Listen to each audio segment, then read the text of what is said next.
জি,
আসসালামু আলাইকুম।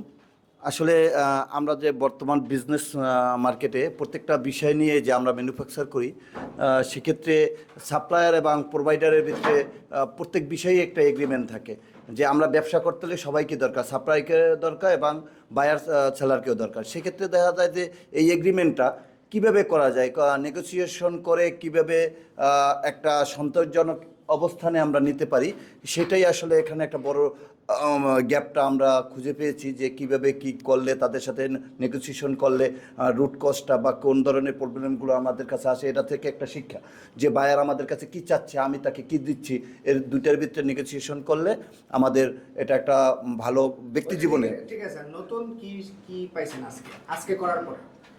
না টেকওয়ার কি এতদিন আমরা আসলে যেটা ছিলাম যে আসলে আমরা জানতাম না যে এই ধরনের বায়ার আসলে এই ধরনের বিভিন্ন প্রশ্ন আমাদের করে যে কোন ধরনের প্রশ্নগুলো আসলে মার্চেন্ডাইজিং হ্যান্ডেলিং করে।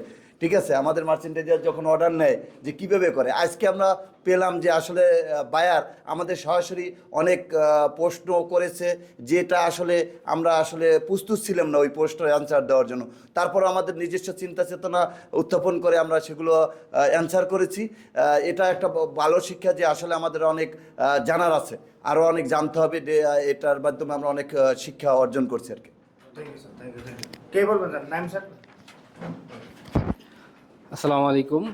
আমি স্টুডেন্ট হাউসে চাকরি করি, যার কারণে আসলে প্রতিনিয়ত আমাকে লজিস্টিক সাপোর্ট নিতে হয়। বাট আমরা তো শুধু আমাদের ট্রান্সপোর্ট ডিপার্টমেন্ট থেকে সাপোর্ট নিয়ে থাকি। বাট আমার জানা ছিল না আসলে ট্রান্সপোর্ট ডিপার্টমেন্ট ট্রান্সপোর্ট এজেন্সির সাথে কোন নেগোসিয়েশনের মাধ্যমে এই ট্রান্সপোর্টটি নিয়ে থাকি। সো এটা আজকে আমি শিখতে পারলাম। ইন ফিউচারে হয়তো বা আমাকেও এই নেগোসিয়েশনটা করতে হতো।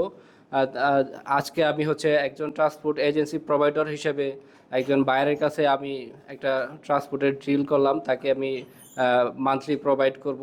সো এটা আমার জন্য ইন ফিউচারে অনেক ভালো একটা কাজে দিবে নেগোসিয়েশনের জন্য। Thank you. আর কেউ বলবেন?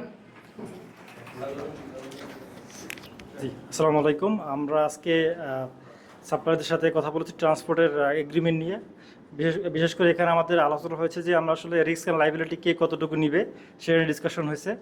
তো আমরা ওনাদের সাথে আলাপ করেছি যে আমাদের এক্সিস্টিং যে ট্রান্সপোর্ট ক্যাপাবিলিটি আছে তার বাইরেও আমাদের কিছু রিকোয়ারমেন্ট ছিল, সেটা নিয়ে আমাদের সাথে নেগোসিয়েশন করেছি। সেখানে আমাদের বুকিং টাইমিং নিয়ে শুরু করে কে কতটুকু রিস্ক নিবে, গাড়িটা কত সময় তারা দিবে আমাদেরকে, এই গাড়ির ভিতরে কোনো ধরনের কোনো কেমিক্যালস থাকবে কিনা বা এটার ভিতরে কোন ট্রান্সশিপিং হবে কিনা সে নিয়ে আমরা আজকে আলাপ করেছি। এবং আমরা একটা উইন উইন সিচুয়েশনে গিয়েছি এবং কিছু কিছু কস্ট আমরা পার্টনারশিপ অ্যাপ্রোচে মিটিগেট করতে পেরেছি, যেটা কিনা আমাদের আসলে পরবর্তীতে হয়তো বা অন্যান্য এজেন্সি আমাদেরকে কস্ট ইনকার করতো, বাট আমরা রিলেশনের মাধ্যমে সেটা আমরা মিটিগেট করতে পারছি। Thank you.